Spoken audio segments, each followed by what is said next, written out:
6 जून रोजी किल्ले रायगडावर संपन्न झालेल्या शिवराज्याभिषेक सोहळ्याला गालबोट लावणारी एक अत्यंत धक्कादायक बाब समोर आलीय।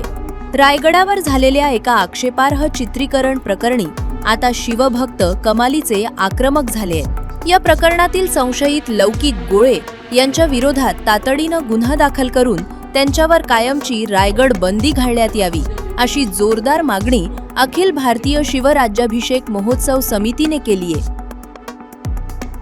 आपण जाणतात की 6 जून रोजी जो शिवछत्रपती महाराजांचा राज्याभिषेक सोहळा संपन्न झाला, हा राज्याभिषेक सोहळा लाखो शिवभक्तांच्या उपस्थितीत संपन्न झाला।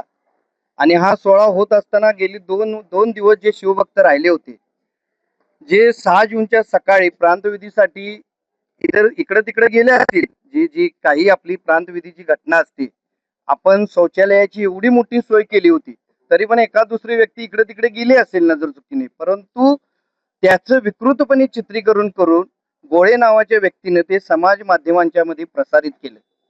हा फार मोठा गुन्हा आहे। एखाद्या खाजगी व्यक्तीच्या जीवनात असं अंग प्रदर्शन करणे किंवा अशा प्रांतविधी करत असताना त्याचं चित्रण न सांगता करून ते समाजापुढे प्रसारित करणे, त्याच्यावर विनयभंगाचा गुन्हा दाखल व्हावा, आणखीन त्याला रायगडवर येण्यास मज्जाव करावा, बंदी घालावी, या उद्देशाने आम्ही आज या ठिकाणी पोलीस अधीक्षकांना निवेदन देण्यासाठी इथं आलेलो आहे।